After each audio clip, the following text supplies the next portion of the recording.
Good afternoon, everyone. Good afternoon. How are you feeling today? All right, fantastic. Let's all settle down. And before we begin, just one request. It's a very common request, but still very valid. Do keep your mobile phones on silent. It's really bad. And after, that's it. That's the only announcement for today. And I'd like to extend a very warm welcome to all of you to the second edition of the Global STEM Education Expo. For our second edition, we're organizing the event in 3 cities. So we're starting off today in Mumbai, we're going to Delhi tomorrow, and then we're wrapping in Bangalore the day after. And one thing that we really like to focus on is not only giving students a chance to meet universities, but also to hear from some fantastic industry speakers. So I'm actually really delighted to welcome Dhaval Thanki from Loginex Solutions here as a speaker today. And I think he's got a really interesting session. He's going to be focusing on creativity and storytelling through the world of data and AI, right? A little bit about Dhaval. He has about 18 years of experience, in the field of tech, SaaS, digital, and analytics. He's worked with companies like Wipro, CNBC, Directions, and Cartesian Consulting. In fact, he also went on to found 2 companies, Qantas and Gapmore. So Qantas was a tech and analytics firm which actually worked with clients like Tata Sky and ICICI Securities. And Gapmore, interestingly, was a no-code mobile app development platform. And I think that's really interesting because you're giving the tools to people to create their own apps, right? In a very self-serve kind of technology.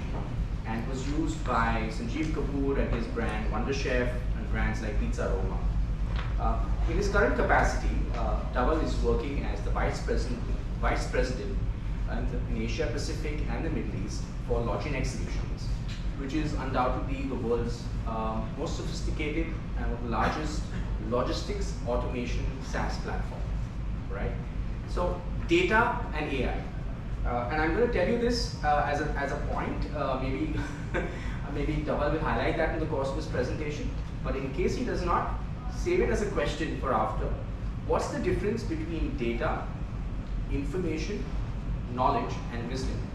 So I follow Dhaval on LinkedIn, and I just read a really interesting post he made, I think 2 days ago, where he was actually talking about the same thing. That it's not just enough to stop at the information point. We need to generate that wisdom. We need to leverage that wisdom. And understanding the subtle differences between data, information, knowledge, and wisdom is really important. The field of data and AI is growing rapidly. And what can you do with data? Well, I think the best person to answer that is Dhaval. Over to you. Thank you, Amit, for that glorious introduction. 18 years, I look good for my age, but yeah, that's a nice way to put it into perspective. Okay guys, so what we're going to do is we're going to make some good use of these 30 minutes, 45 minutes that we're going to spend here, right? Because you guys are at an interesting point in your lives where education is going to be a key engine that decides how the next 20 years of your life are going to look like, right? Okay, people who come in, they can just quietly come in, find a seat if you can, or stand by. It's a short session, so you can stand by as well, no problems at all. And everyone who's here, stay focused on what we're talking about, that people come in and go as they want, right? Okay, let's dive into this. You know guys, we live in an information age. Have you heard that? You know, there was Stone Age, there is Industrial Age, and now we live in the information age, or the data age, as they call it, right? How do we know that we live in a data age? Is there a number? Because when you say data, you want a number for everything, right? How do you know that we are living in an information age? I'll give you a number. The amount of data that we created as a species, okay, from the beginning of time up to 2004, just digest this statement. The amount of data that we created as a species from the beginning of time up to 2004 is the amount of data that we are now creating every 48 hours. This is Google's ex-CEO Eric Schmidt, based on published numbers. You can Google it on the internet, right? That is the gravity of the data age that we live in. It's massive, right? To build a career in data, to build a career in AI, to build a career in science, technology, engineering, is the only way you can really flourish in this amazing data-driven world, right? Because it's all around you. Again, to give you more perspective on the gravity of data and data-driven businesses, right? Everyone knows Instagram? Yes? You guys know that Instagram was acquired by Facebook some 7 years back. You know that? Yes. Right? Around 2014, let's say 8-9 years back. You know what was the team size of Instagram when Facebook acquired it? 25 people. 25 to 30 people were working for Instagram. Okay? You know how much did Facebook acquire Instagram for? Yes. How much? 1 billion. Absolutely. $1 billion US. $1 billion US. Huge. Facebook acquired Instagram in 2014 for $1 billion US. What is Instagram? A photo sharing app, 25 to 30 employees. And what is the revenue of Instagram when Facebook acquired it? $0. Zero. No ads on Instagram, no influencer marketing, nothing. There was no revenue when Facebook acquired it, right? Contrast that with another thing that happened in 2014, which was Volkswagen. Everyone's heard of Volkswagen? Yes. Acquired Ducati. Everyone's heard of Ducati? Yes. Ducati is a legendary bike brand, Italian bike brand, legendary 100-year-old brand. It has factories, it has massive distribution networks, it has massive brand building, cult following, right? A lot of people save for a lifetime to be able to own a Ducati. That is the pull of the brand, right? That's the power of that brand. And a 100-year-old brand, right? Massive, massive brand. In 2014, Volkswagen acquired Ducati for $1 billion US. Instagram, a photo sharing app, zero revenues, 30 people, was acquired by Facebook for $1 billion US, which is equal to the valuation of a 100-year-old brand with so much of brand building, so much of R&D, so much of distribution, so much of capex. You understand capex? Capital expenditure, factories, warehouses, etc., machines, etc., patents, right? Technology patents. This is the power of data-driven world. This is where we live in. A small photo sharing app with zero revenue and 20, 30, 40 people has the same valuation as a massive organization like Ducati. You know WhatsApp? Facebook acquired WhatsApp. Yes. How much did they acquire it for? $19 billion. $19 billion. I'm happy you guys know these numbers. It's amazing. Which makes WhatsApp bigger than 90% of listed Indian companies. Like Tata Steel, name it. Pick any company you want. 90% of Indian listed companies, like Bharat Heavy Electricals. Massive organization, right? But WhatsApp has a better valuation than Bharat Heavy Electricals. The reason why you guys need to know this is the power of data-driven businesses. This is the new world order, whether we like it or not. This is where the world is headed.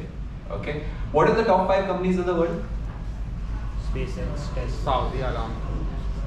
Saudi Aramco is not listed, so that's why it can't be the top 5. The top 5 companies of the world are Apple, Google, Microsoft, Facebook, and Amazon. Apple, Google, Microsoft, Facebook, and Amazon. Top 5 companies of the world. Were these companies the top 5 companies of the world 15 years back? No. Okay? That time you had oil and gas, you had heavy industries, those kind of companies. You know what is interesting about these top 5 companies of the world? Apple, Google, Microsoft. You all know that today we can't survive without Apple, Google, Microsoft, Amazon, and Facebook, isn't it? Yeah. There will be no smartphones if there are no companies. There will be no internet-based applications. There will be no Play Store. There will be no App Store. There will be no Google Maps. There will be no YouTube. These are things that drive businesses and people today, right? You know what's amazing about these top 5 companies of the world today? They are all dependent on each other for their business.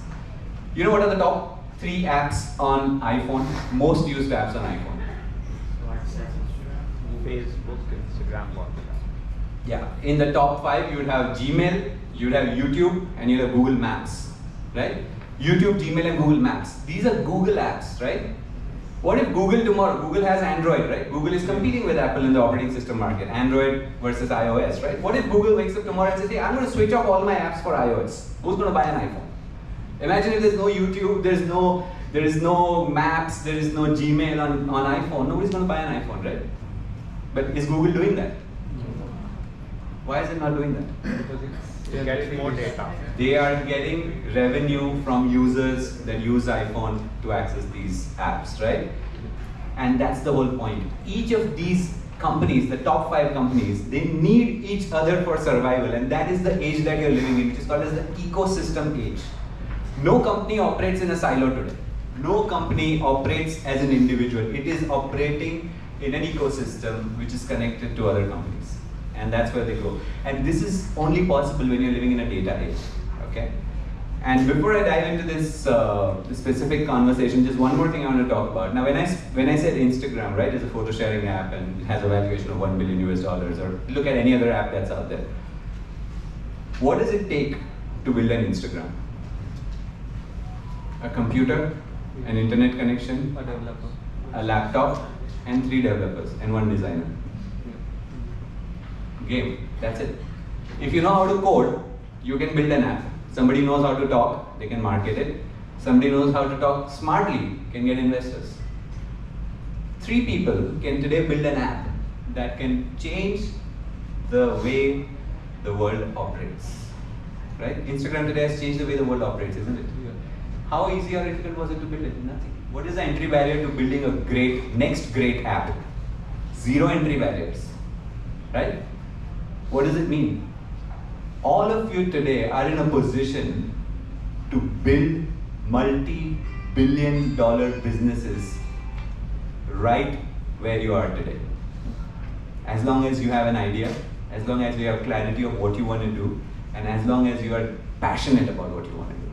Of course, you can do your engineering, of course, you can do your data science programs, which is necessary, by the way. But on the side, you can use all your learnings to build things, right? That's what science is all about. What is science all about? Ability to build things, right? Ability to understand things and build things. And you need not be a programmer yourself. You can find a programmer. You need not be a designer yourself. You can find a designer. You can be a programmer. You can find another guy who can do marketing for you. You can get another guy who can do investor management for you. But then, again, it's an ecosystem game, right? Everyone brings unique skills to the table, and then you bring it all together, and the sum is greater than the total of the parts, right? And that's one very important point I want to drive in this conversation today, that today the world is more democratic than ever. You guys are in a really solid position where you get to enter this world which is more open, more democratic, and more liberal from a growth perspective. You can change things very easily today than what you could have done 10 years, 15 years, 20 years back. 20 years back, how difficult was it to start a business? Very difficult. How difficult is it to build a Ducati? Extremely difficult. You need money, you need capital, you need big investments. There are huge entry barriers. But to build a small app, doesn't need so much, right? And that's why I'm repeating this point. Understand the power of where you are today. Whatever course you take up, whatever understanding you develop, start channelizing that understanding into an idea. Start creating a blog. Start creating a YouTube channel. You know how many people make money from YouTube? You heard of all the MKBHD and people on YouTube, right? 20-year-olds, 18-year-olds, 15-year-olds. Create a YouTube channel, start talking about something, and monetize it. YouTube shares 60% of the revenue generated from ads on YouTube with content creators. So if you start your channel and you get 1 lakh subscribers, right? You start making X amount of rupees per month. That's side passive income. You can continue to be a student, you can continue to do your engineering, you can continue to study, you can continue to do a job. But you can start doing this on the side. And today, that can make you money. It doesn't just make you money, but it gives you the thrill of doing something that you're passionate about. Find that out. Find out what is it that you're passionate about. You're passionate about history, you're passionate about sports, you're passionate about technology, you're passionate about data, you're passionate about geography, you're passionate about rocket science. You may be passionate about anything. You're passionate about Spider-Man, DC, Marvel, whatever, football. Your area of interest can make you money. Remember that.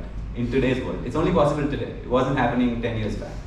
Because today the market is so democratic. You figure out what you're good at cooking, you're good at storytelling, you're good at whatever it is that you're good at, whatever it is that's your skill, or whatever it is that you want to be good at. Okay, you want to be good at something. You may not be good at it right now, but you want to be good at something. Today, the market is so open that you can learn whatever you want from the internet. You know who's the chief? Somebody spoke about SpaceX, right? Who's the chief engineer of SpaceX? Elon Musk. He's the chief engineer, not the CEO. He's the tech guy. He's the guy who helps the team build rockets. And he's not a rocket scientist. You know what he said in one of the interviews? I learned how to build rockets from YouTube. He learned how to build rockets from YouTube. And I don't know if you guys are following the space development program, but Elon Musk and SpaceX have built the world's first reusable rocket. Exactly. NASA, massive organization, right? All MIT PhDs, Stanford PhDs, they work for NASA. These people have spent 30 years studying, their doctors in specific sciences, in rocket propulsion technology, in fuel injection technology, in aviation technology, in gravity management technology. Such great people over 100 years weren't able to build a single reusable rocket, which one guy with a physics degree studies rocket building from the internet and builds reusable rockets. And he's now teaching NASA how to build reusable rockets. That's what you can do. Are you guys getting the power of what you can do today? This was not possible 10 years back. This is not possible 15 years back. This is possible today. As I said, if you are really, really passionate about something, or good at something, or want to be good at something, you can learn it from the internet. You can learn anything you want. All you need is focus and dedication. There is no free lunch. Only those who commit themselves. And it's fun because you are doing what you enjoy doing. You're not doing something because you have to do something. Remember that part. So choose that wisely. And of course, you got to do your graduation, you got to do your engineering, you may have a degree in something and you want to do a post-graduation, do that. But don't just get degrees for the sake of glorifying your CV. Get degrees because it helps you build capabilities. Do something that builds capabilities. It's fulfilling. Human life has evolved over the years, right? Today we've got everything we can imagine from a science perspective. That's because a lot of people out there were extremely passionate and curious about how things work. That's what science, technology, engineering, mathematics is all about. Nobody was out there to make money. They were out there because they were curious to learn. They were curious to solve problems. And that's why you have what you have today, right? In terms of all the technology that's around us, right?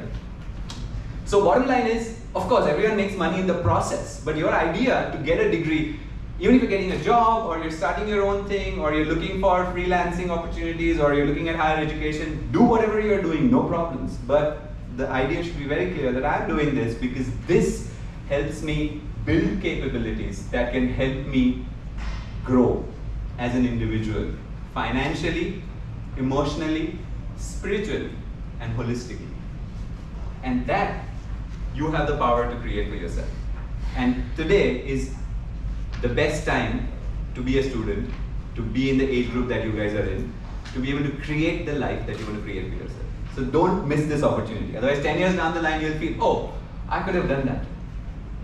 Don't get into that situation. You have the power to do that right now. Wherever you are, whatever it is that you're doing, figure out what you want to do, figure out what your area of passion is, figure out where you want to be. And the world has the tools that you need to get you there. Yeah? Very important to keep this in mind. Okay. Now, where does storytelling fit into all of this? What I just told you guys, did that inspire you guys? Yes. You feeling good about yourself now?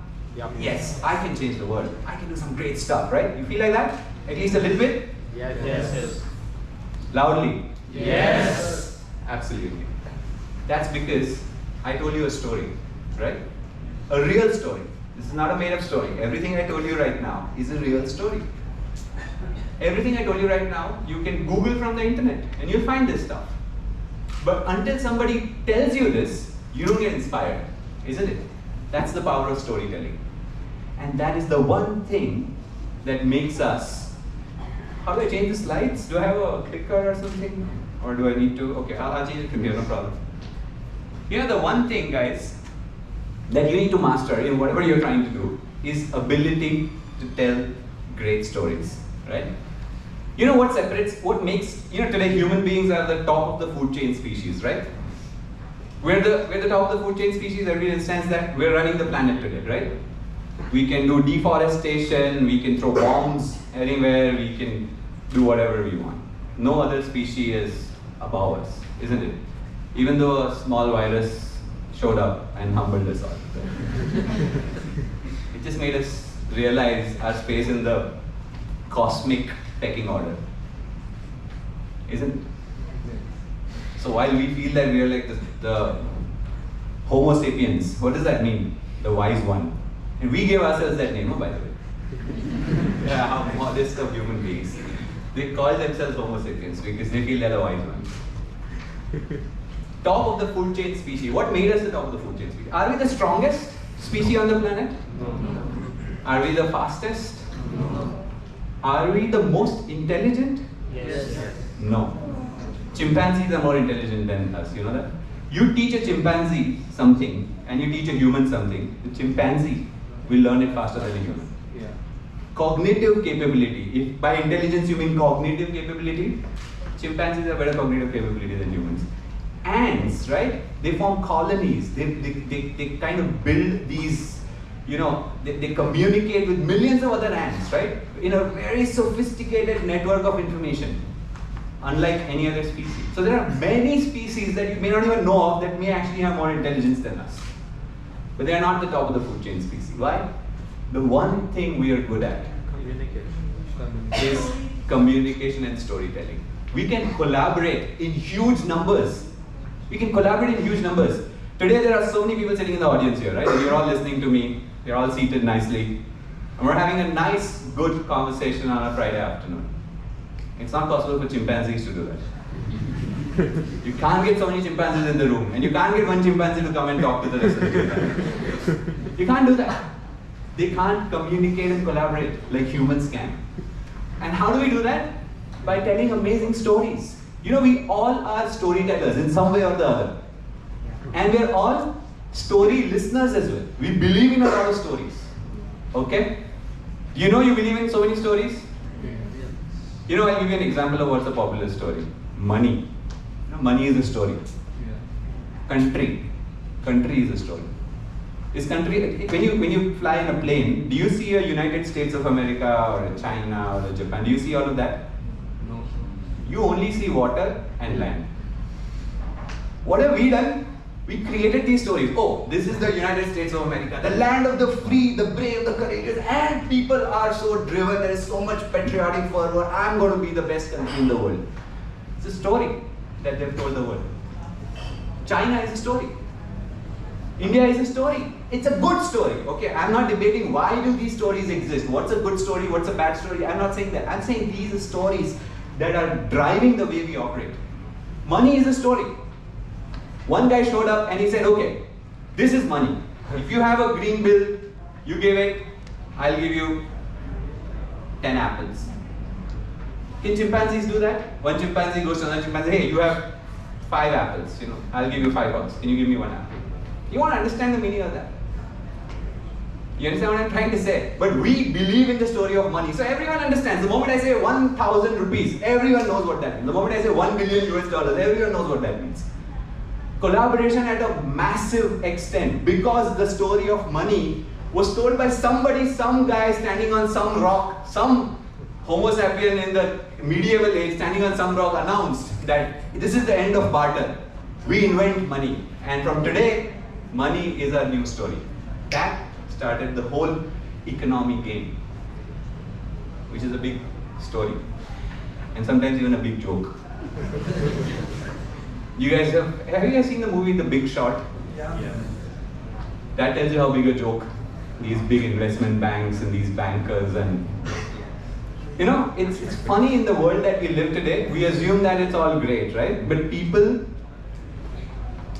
at the highest level, we assume that they're all sane, they're doing the right things for the world and it's all going. But no, that's not true. They're constantly telling stories to other people and to themselves. Okay? We are very good at telling stories to ourselves as well, by the way. Remember that. You know, when you want to do something, you tell yourself a good story. I want to buy an iPhone, but that's too expensive. I can use the money better. No, it's great. You convince yourself to believe that you should do this. And you will rationalize it for yourself. I did the right thing. That is the wrong thing to do. This is the right thing. And the more intelligent you are, the better you are at telling stories to yourself. Trust me. I bunked college today. Oh no, but I did something else. Oh, I went and watched a movie. The movie was great, yeah. I'm so inspired. It's good I bunked college. It may be a good story and it may be valid, but it's a story that you're telling yourself. Remember that. Nothing right or wrong about it. The point is, recognize that superpower that you have. Just recognize, just become cognitive about the ability to tell stories. The moment you understand that, you can use it wisely. When you know you have a superpower, you can use it wisely. If you don't know you have superpowers, then you're not going to use it wisely. You'll end up using it unknowingly, and it'll give you some benefits here and there. But it's not going to change your life. It's not going to change the way you operate. It's not going to change the way you conduct your day-to-day activities. But the moment you realize that, you can control it, and you can make it work in the right way. And if you merge storytelling with data, it gives you an amazing opportunity in today's world where there is so much data that's really out there, which can help you tell amazing stories. And for that, you should look at this. You know, when you have data, I'm going to transition from this storytelling angle into the data angle now. How is data going to help you tell great stories, right? When you have data, you can build good stories. And how do you know what is a story or what is not a story? If it's a story, it will create an emotion. Remember that. Country is a story. What emotion does it create? Patriotism, right? The moment you say India is a great country, you feel patriotic about it. Independence Day, Republic Day, everyone feels patriotic about it, right? If it's not a great story, it will not invoke a great emotion. Okay? And that's the difference between a good story and a not so good story.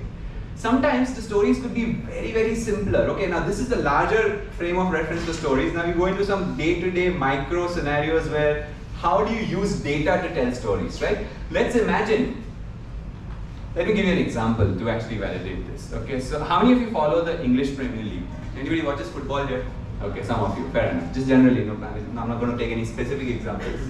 But so there is this fantasy Premier League, which is like a simulation game. You can pick players like your Dream 11 or whatever. You know, you can pick players and you can, you know, whatever, just generally. Now, so I'm just giving you one example. So I was on that whatever football Premier League thing, and there are some 9 million people in the world that are in, it's an analytics driven game. So it's fun to use your analytics skills, build some models, do some predictions, and then, you know, set up teams. And it's not a game of money. It's a game of skill, and it's a game that gives you recognition, etc., etc. Now, in that game, after the first week, my rank was 80,000. Okay, 80,000 was my rank. They sent me an email saying, hey Dhaval, you're in the top 1%.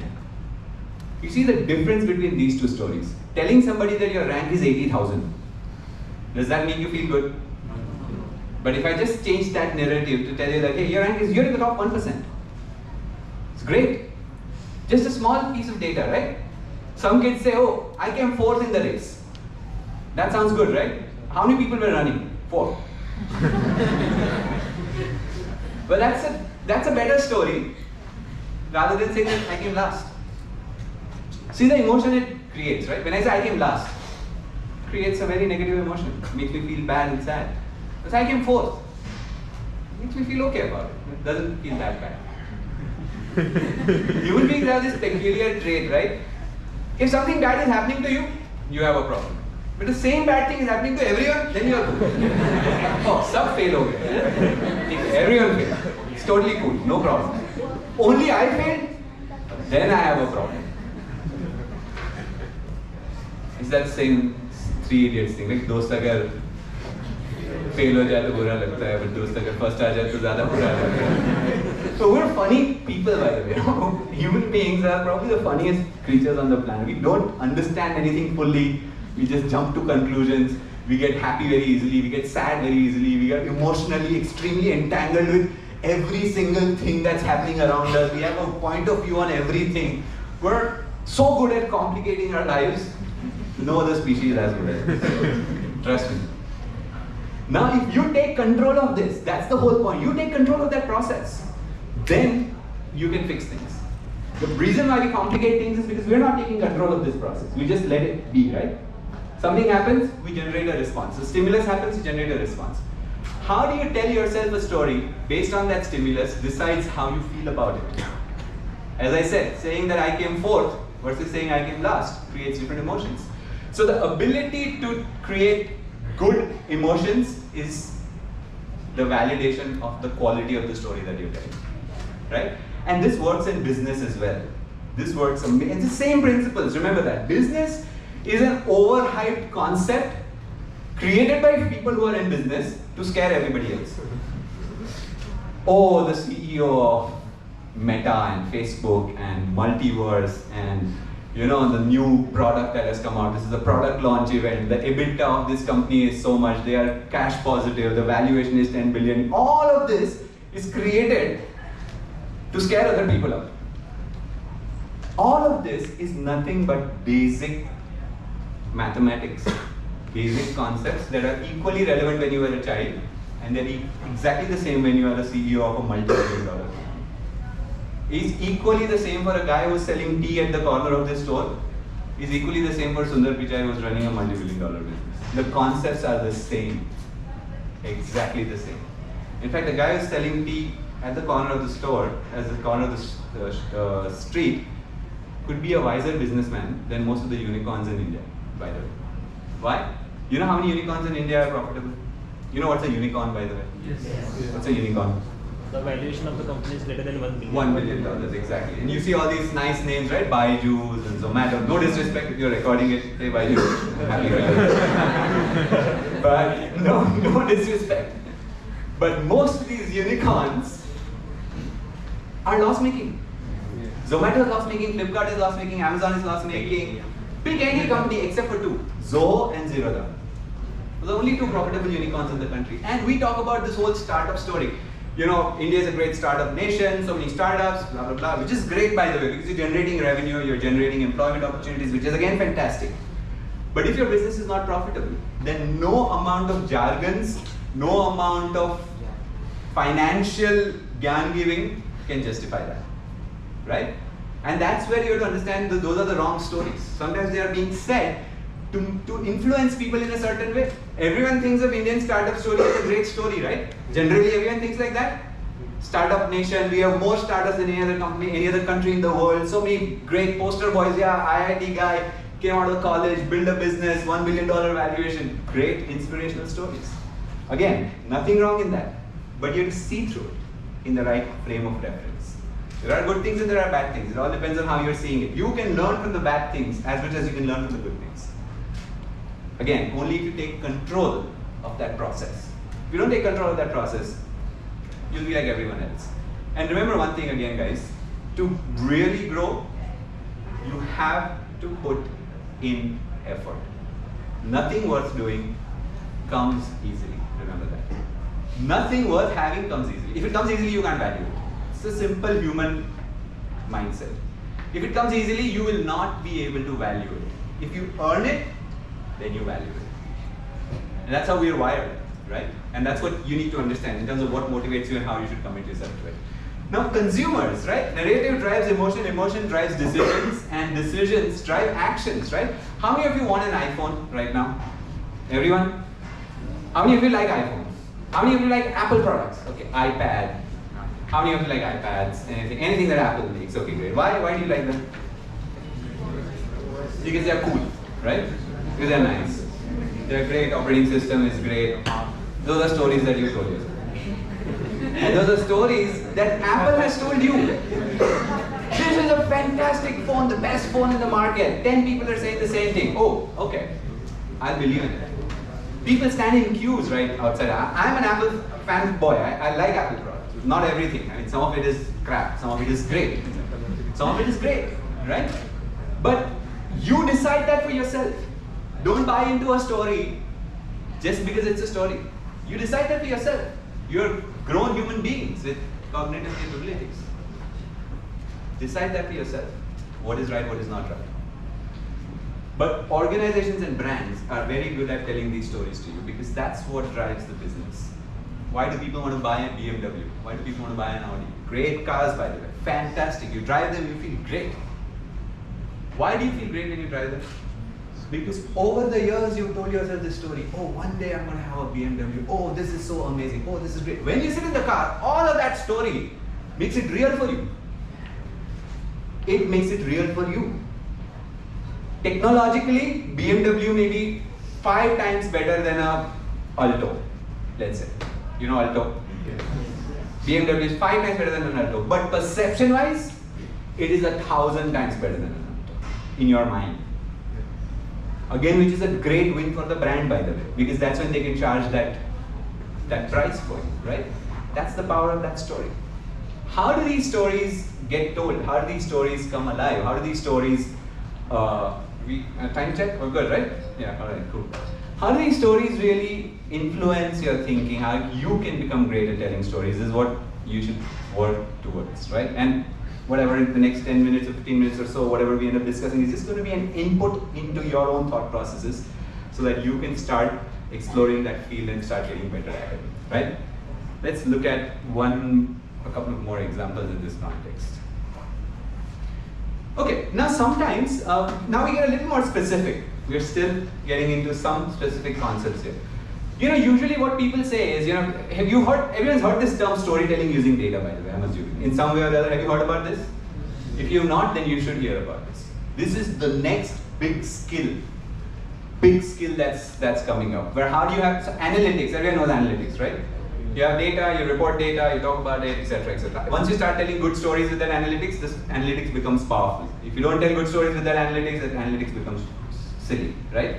And you see what happens here is, a normal story, sometimes people feel is like displaying data in a very fancy manner, right? Like put up a good chart or a good pie chart or a good bar graph and it's great. That's not the point. You can tell a story without any graph, any chart, any visual depiction of the story. If you know how to build a story, right? And that's tying back to what Amit was saying and one of the things that I posted about. Like in today's world, there is something called as data, there's something called as information, there is something called as knowledge, and there is something called as wisdom. Now, even if you take that concept away from today's session in the right spirit, it'll definitely help you in a big way. Now, what's the difference between data and information? Data when right? Data can be monetized, and I think information is just for use. Not necessarily. Data can be monetized. It's a more refined form of data. Yeah. We can say that data gives you information. Information gives you knowledge. Understandable? What does knowledge give you? Wisdom. What is the difference between knowledge and wisdom? The use of knowledge. The use of knowledge. And today, most people have forgotten that. The knowledge is how to build an atomic bomb. That's a knowledge, right? I can find the data around it, I can understand how it works, and I can gather knowledge to build an atom bomb, right? But whether you should build an atom bomb or not, what does that need? Wisdom. That needs wisdom, right? I know how to hack into a bank account. Let's say you know you're a great hacker, you have hacking skills, you can hack into a bank. Should you hack into a bank account? Yes. That somebody might want to. That depends on the story. that depends on the story they're telling themselves, by the way. So there are consequences to that. I hope you know.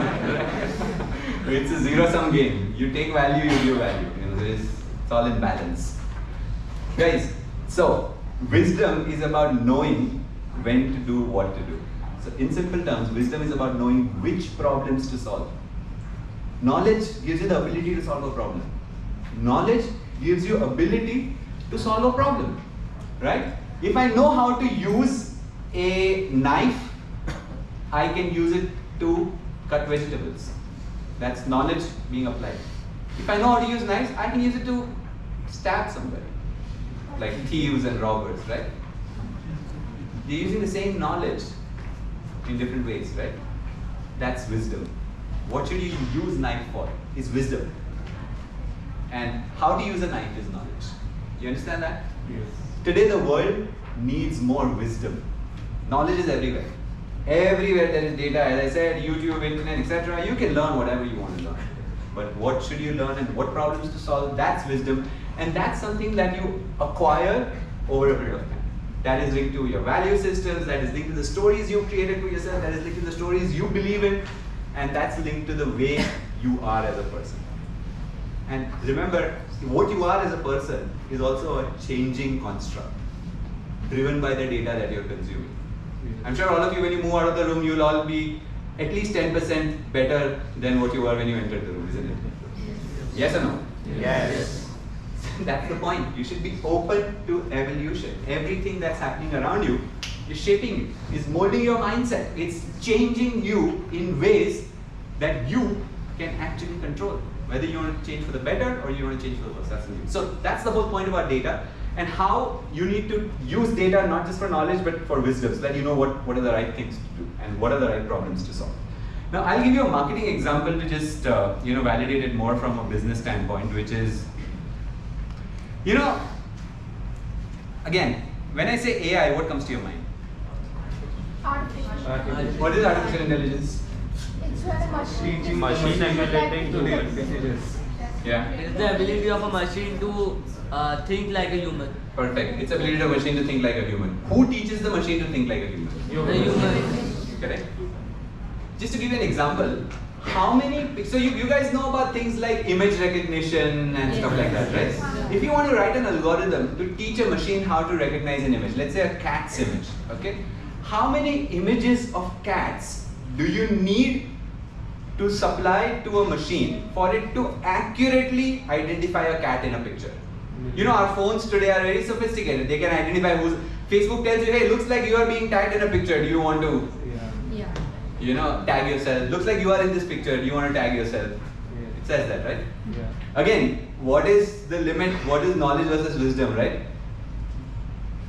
How does Alexa or Siri or Google Assistant on your phone know when you said, hey Siri or okay Google? Voice recognition. But it also means that it is listening to you all the time. Yes. Right now, all the phones in this room are listening to us. Yes. Mark Zuckerberg somewhere could be listening to this session. It could be. It's possible. Because all your devices, and trust me, how far can you go with this? How far does this extend? Again, with great power comes great responsibility. I went into a Nike shop and I checked out a few shoes. In the next 1 hour, I saw an ad on Instagram about those shoes that I checked out at a physical store. This is not an online store. Online store, you go make my trip, you check a flight, they will show you the same flight for the next 7 days or the rest of your life until you book. It only stops at a point where maybe the Make My Trip CEO will just appear on your screen and say, hey, you have to book this time. It's that level. But that is still okay because it's online, right? They're tracking your behavior online. There are cookies and you can track people's behaviors, activities, etc. There's clickstream data, all of that. But how do you know that someone's actually gone into a physical store? Geotags. Because your GPS is on your phone, right? And this is the Nike store. Their GPS is on because they have a point of sale terminal in the store which is cloud-based. Anything that is cloud-based means what? It's connected to the internet. They also have a security camera. All security cameras are cloud-based. Have you seen these James Bond movies? Yes. Give me the feed at what's happening at the Wembley railway station, and there'll be some big blokes in suits sitting and then watching what's happening in the Wembley. Like some thief is running through Jason Bourne or whoever, right? How? Because those feeds are all on the cloud. All the data is on the cloud, right? So you can actually track anything you want today. But should you do that or not do that? Again, wisdom versus knowledge. You know how to capture that information. Should you capture that information? Should you use that? Okay, if you capture that information, should you use it in ways which are not right? That's wisdom. You can use it for the right ways as well. But should you use it in the right or the wrong way? That's wisdom. Coming back to our example, what is AI? Artificial intelligence. My question was, how many pictures of cats do you need to show a machine before it successfully learns how to identify a cat in the picture? That depends on how good the algorithm is actually. But roughly? Million. Millions. Millions of pictures. It'll have to identify, okay, what's the ratio between eyes to ears to nose, what is the fur density, etc. It'll map out the whole image. It'll break it down into data, right? It'll create binary streams of data for a cat. It doesn't see a cat. It sees a data map with 1,000 variables having different values for each variable. That is how it recognizes a cat. It doesn't see a cat as an animal which is like this, whatever. It sees 1,000 variables or 1,000,000 variables with certain values that they can understand what's a cat, right? How many images we said it needs? Therefore, it needs millions of cat images to learn to identify a cat from a picture. This is an important example, and this is how all machine learning works, by the way. For Google to know your behavior, for Facebook to know your behavior, for any algorithm to know your behavior, it takes millions of data points. Because that's how machines learn. Right? And we're teaching machines to think like humans, right? That's what AI is, artificial intelligence. So for a machine to identify a cat from a picture, for a machine to recognize a cat, it takes at least 1,000,000 images of cats. How many cats did you see growing up to know what's a cat? Just one. 1, 2, 3. That's all the data that humans need to understand what's a cat. You see the difference between algorithms and machines and humans? How is human learning happening? It's cognitive. You just see 1 cat, 2 cats, 3 cats. Okay, you know what's a cat. Now any cat species in the world shows up, you say this is a cat. But the machine needs millions of cats for it to learn. That's the difference between how human intelligence works versus how artificial intelligence works. Which is why it's difficult to create real good AI, because it'll never be as efficient as you want. And that's where, again, how do you build good data models, how do you build good algorithms is important. Like Google today predicts traffic. It tells you where the traffic is going to be. That's predictive, that's AI, right? In the context of AI, there are 2 things you guys need to learn, which is automation and intelligence. There are 2 components, automation and intelligence. Like when you order food from Zomato, what is happening? Is there automation or is there intelligence? Automation. It's automation. The order goes to the phone, the rider near the store, the restaurant picks up the food, comes and delivers it to you. You can track the rider on the map. It's all automated. There is zero intelligence in it. But when Zomato starts recommending food to you, it will say, hey, why don't you try out a paneer biryani, right? What is that? Intelligence. That is intelligence. And AI has these 2 components. It has automation and it has intelligence. Most people don't do automation well and they start doing intelligence. You need to learn to walk before you learn to run. If you start to learn to run before you can walk, you will not be able to run properly. That's the whole point. You can accelerate your learning process for walking, but you need to learn to walk. And that's one important thing you should take away. You should focus more on getting automation right as a developer or as an organization before you jump to intelligence. Because if you don't do automation right, your intelligence will be out of place. Amazon today tells you people who bought this also bought this. Right? What's the algorithm? It's called user-based collaborative filtering. You can look it up. User-based collaborative filtering. Netflix, or forget Netflix, Spotify. You know Spotify, what data it tracks? Every song you listen to, it breaks down that song into 1,000 variables. Remember, the machines can only understand zeros and ones. The machine does not understand the difference between a sitar and a tabla and a harmonium. You understand what's the difference between a sitar or a tabla or harmonium. The machine doesn't understand that. Now, but the machine understands zeros and ones well. If you're a good data science person, you will do a great job of breaking down the different variables in a song in a manner that you can teach the algorithm to be more efficient in making recommendations. What are the variables in a song? Is this a classical song or a rock or a whatever? That's the first thing. How much of harmonium is being played in this song? What is the octave of the note that is being played in the song consistently? When did this user drop off this particular song? Based on such 1,000 variables, I can list them down. You can list down as many as you want. The better you are at identifying these variables, the better your algorithms are going to be. Based on all of that, it comes up with a recommendation. And you don't even know that you actually like songs which have a trumpet playing for 3 seconds after 1.5 minutes in that song, which Spotify will do. And it will recommend you songs where there is a trumpet playing at a mid-level frequency for exactly 3 minutes or under after 1.5 minutes of the song. It can be this precise.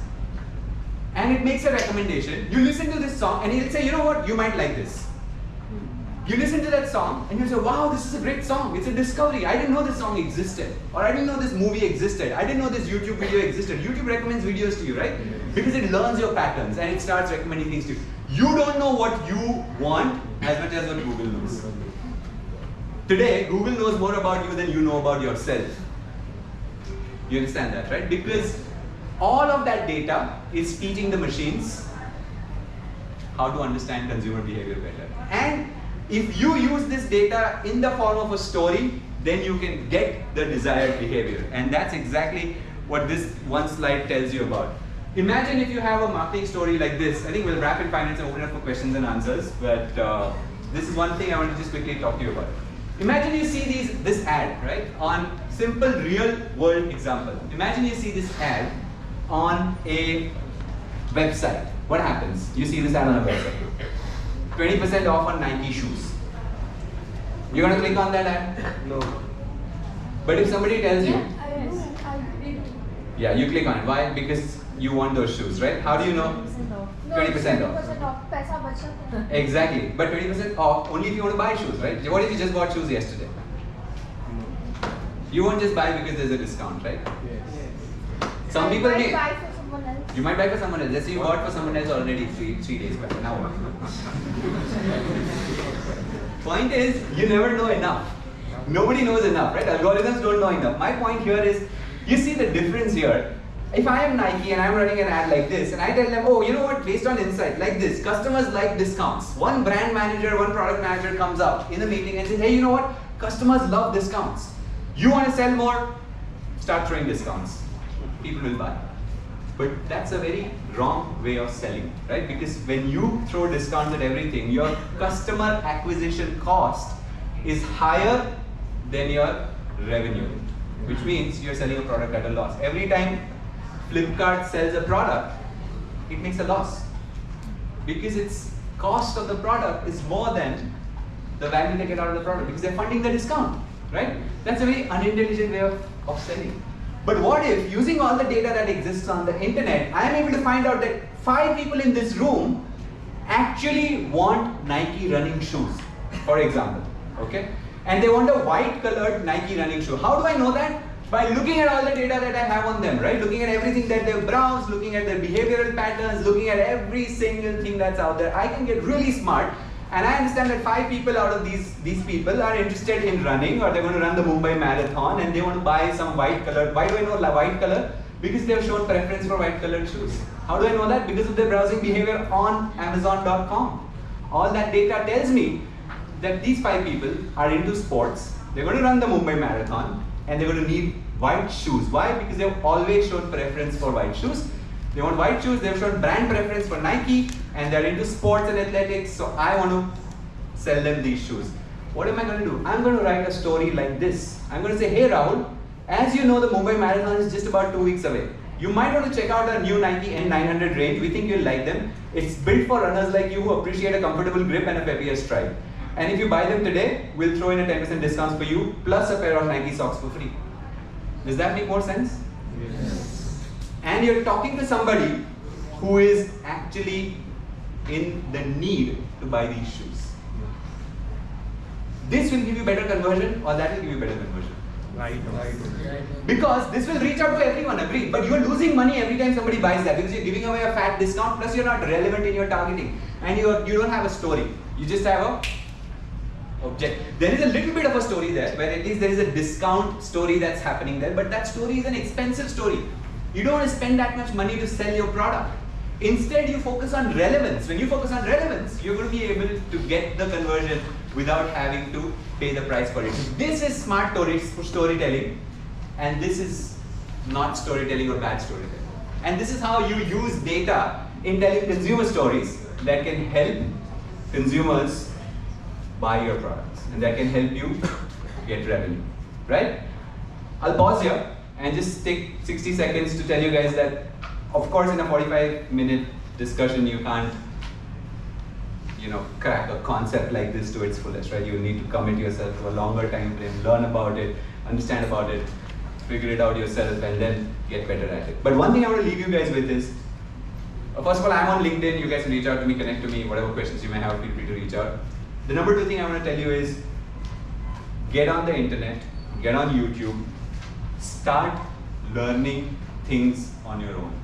While you look at your education options in terms of picking out the right course and the right college, which is absolutely important, also figure out where your interests are. What is it that you enjoy doing? There is this amazing concept called the Ikigai concept in Japanese. Have you guys read the book Ikigai? Yeah. Do what you enjoy doing. Do what makes you earn money. Do what you're good at and do what the world needs. You have to be at a magical intersection of these 4 things. If you're at a magical intersection of these 4 things, then you're really creating value for yourself.